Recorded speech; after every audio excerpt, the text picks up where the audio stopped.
ሰላም ናችሁ? ማርቲ ነኝ ከማርቲ ኤ።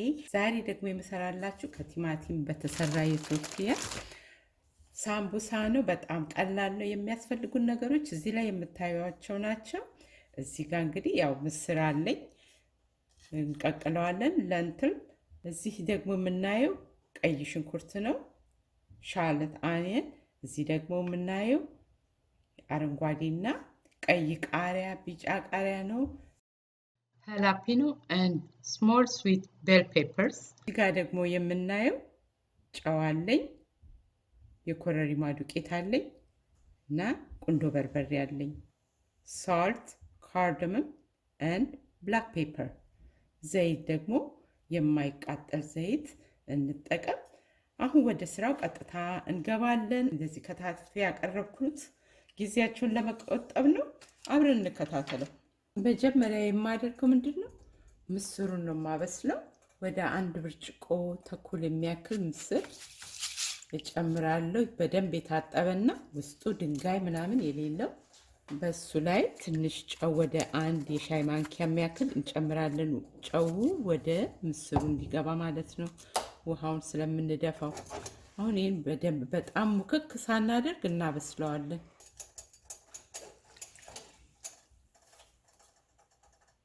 አሁን ሳምቡሳ ውስጥ የምንጨምረው ነው የምናዘጋጀው። መጀመሪያ ወደ 3-4 የሚሆን ዘይት እናደርጋለን። 3-4 የሾርባ ማንኪያ የሚያክል ዘይት አደርጋለሁ። ከዛ ከተፍኩትን ቀይ ሽንኩርት በደንብ አቁላላለሁ።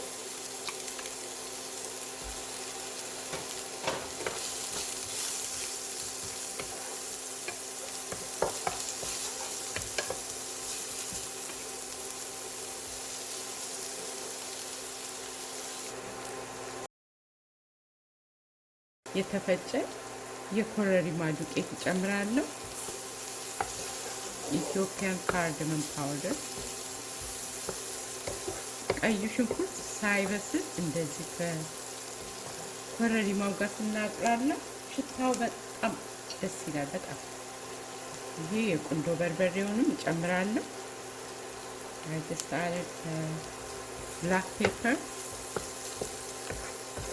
አሁን ሽንኩርቱን አድርጌ አበስለዋለሁ። በመቀጠል ጨውን እጨምራለሁ።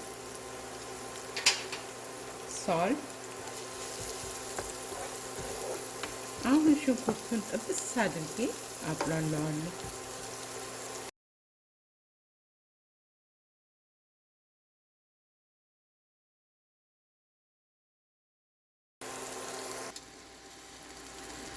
ምስሩም እየደረሰልን ነው። አሁን ከዚህ አወጣውና ወደ 20 ደቂቃ ይሆናል ማበስለው። 15-20 ደቂቃ አንጣፍፈውና በማቁላላው ሽንኩርት ውስጥ ጨምረዋለሁ። ይሄው እንደምታዩት ቀይ ሽንኩርታችን ጥብስ ብሏል። አሁን የመጥበሻ ቅጠል እጨምራለሁ። በኋላ አወጣዋለሁ። I just added the rosemary leaf. I will remove it later.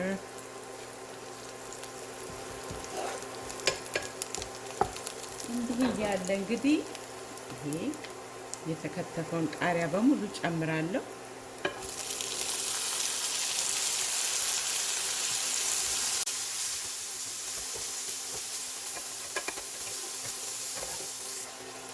አሁን እንደዚህ ከለሩ ሳይጠፋ ያበሰልነውን ምስር ጨምራለሁ እና ዋህደዋለሁ በደንብ።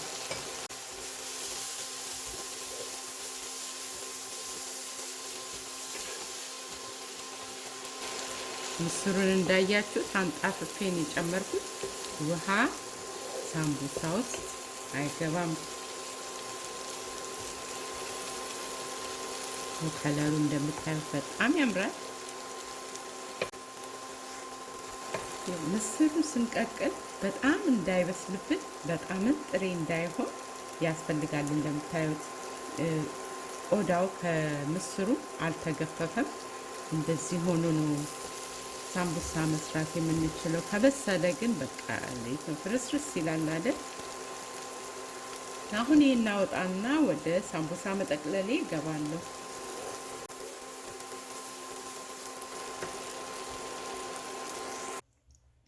አሁን የማደርገው ምንድነው? 1-2 የሾርባ ማንኪያ የሚያክል የዳቦ ዱቄት ወይም ኦል ፐርፐስ በሳህኔ ላይ አደርጋለሁ። I use bread flour. We can use all purpose flour. ትንሽ ጨው ደግሞ እናደርግበት። በላዩ ላይ ደግሞ ትንሽ ውሃ ሳይቀጥን ወፈር አድርገን እናማስለዋለን። ውሃውን እያየን እንዳይቀጥንብን አድርገን ነው የምንበጠብጠው። ወፈር ማለት አለበት። እንደዚህ አድርገን ውፍረቱ እንደዚህ መሆን አለበት። ለማጣበቅ ያህል ነው፣ ቶርቲያን ለማጣበቅ ያህል ነው የምንጠቀምበት። ይሄ ደርሶልናል። ሳምቡሳችንን ማዘጋጀት እንጀምራለን። አሁን መጀመሪያ የማደርገው እንግዲህ ቶርቲያችንን ለሁለት ቦታ ቆርጠዋለሁኝ። ዛሬ ተለቅ ያለ ሳምቡሳ ነው የምሰራው። ባለፈው ትንንሽ ሳምቡሳ ሰርቻለሁ። ይሄን እንዲናደርግና መጀመሪያ ከዚህ ከቆረጥንበት አለ አይደል ግማሹ ድረስ ትንሽ ከግማሹ ማለፍ አድርገን ይሄንንም እንደዚህ አድርገን ነው የምናደርገው። ስለዚህ ማጣበቂያው የት ነው መሄድ ያለበት? እዚህ በእጄ እንደዚህ ቆንጠር አድርግና እንደዚህ ነው አደርገዋለሁ። በዚህ ላይ ደግሞ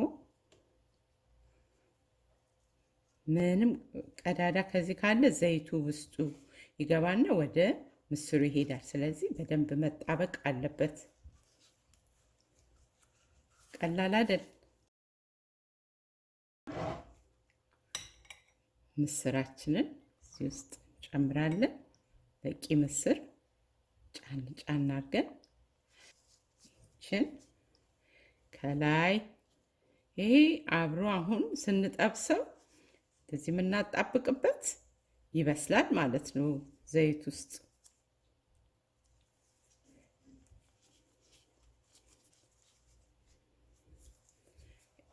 ኤክስትራ የሆነውን እናስወግዳለን። just remove the extra flour mix። ቆንጆ አይደል? እንደዚህ በመቀጠል አሳያችኋለሁ። አሁንም ከተቆረጠበት እንደዚህ እናጥፈዋለን። መጀመሪያ ይሄንን አምጥተን ወደዚህ እናጥፈዋለን። ችን ቀዳዳ ድፍን አደርጋለሁ። አሁን 1 2 ይበቃዋል። የሚቀጥለውን ሰርቼ ደግሞ ላሳያችሁ። ይሄንን መጀመሪያ እናጥፈዋለን። እንደዚህ ነው ዋና መሆን ያለበት አይደል? ስለዚህ ማጣበቂያውን ማድረገው በመሃል ማለት ነው።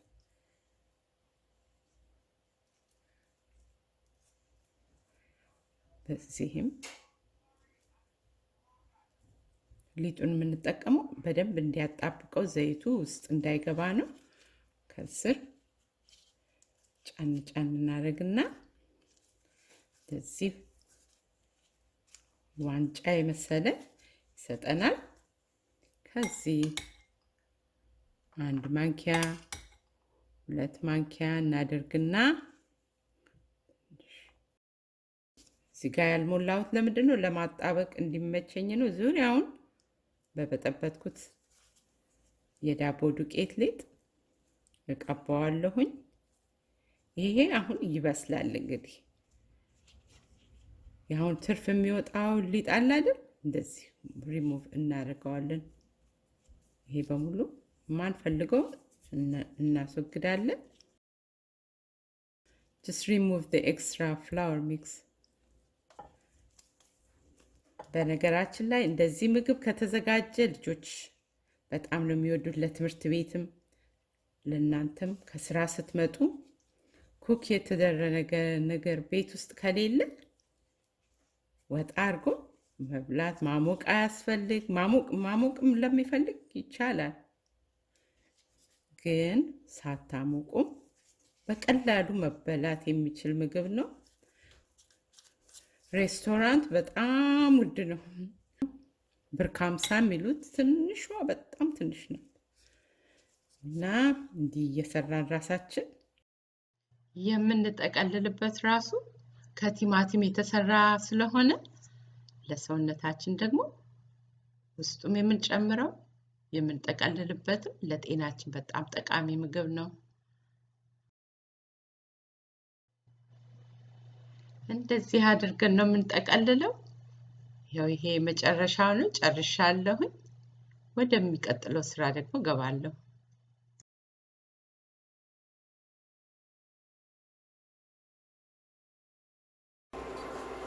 አሁን ዘይታችን መሞቁን ለማየት 160 ላይ ከደረሰልን በቂ ነው። 170 በደንብ ሞቋል ማለት ነው። እንጨት ከሌለ በዚህ ስናደርግ እንደዚህ ታያላችሁ። እንፋሎት ካወጣ ዘይቱ ሞቋል ማለት ነው። እዚህ ምልክት ነው። አሁን ሳምቡሳችንን ቀስ እያልን እንደዚህ እናደርጋለን።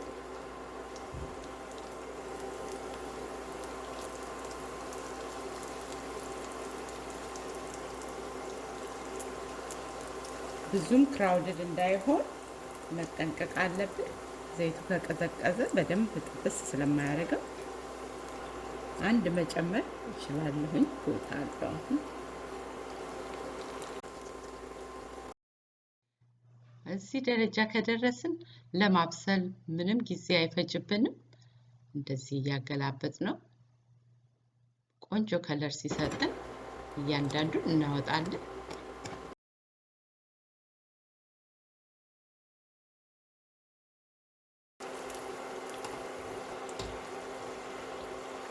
እንዳያርብን ቼክ ማድረግ አለብን። ማገለባበጥ።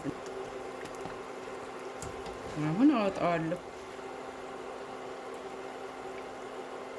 ስናወጣው ደግሞ ናፕኪን ላይ ነው የምናወጣው። ዘይት በተቻለ ለማስወገድ የልጆች ምግብ አሰራር አሳይኛላችሁ። ይሄ አንዱ ሊሆን ይችላል። ሳምቡሳ መቼም የማይወድ ሰው የለም አይደል? ልጅም ቢሆን አዋቂ። እንደምታዩት እንግዲህ ዘይታችን ንጹህ እንደሆነ ነው የምንጨርሰው።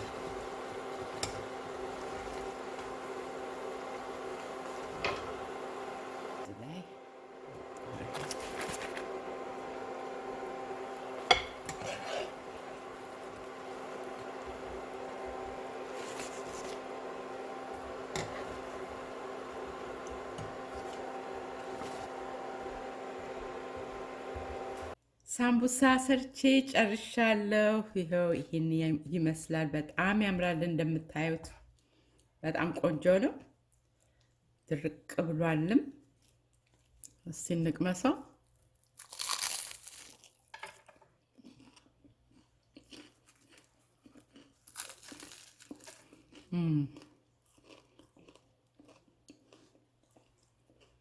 በጣም ቆንጆ ይጣፍጣል። ተመልካቾቼ በሙሉ በጣም አመሰግናችኋለሁ፣ ወዳችኋለሁ። ይሄን ቪዲዮ አይታችሁ እንደወደዳችሁ ተስፋ አድርጋለሁ። ይህ አይነት ቪዲዮዎችን ከወደዳችሁ እኔን ለማበረታታት ለሌሎችም ሼር አድርጉልኝ። ሌላ ቪዲዮ ደግሞ በሚቀጥለው ጊዜ እንዳወጣሁ እንድታዩ እጋብዛችኋለሁ። ሀሳባችሁን ደግሞ በኮመንት ላይ ጻፉልኝ። በሚቀጥለው ቪዲዮ እስከማገኛችሁ ጤናና ሰላም ለሁላችሁ ይሁን።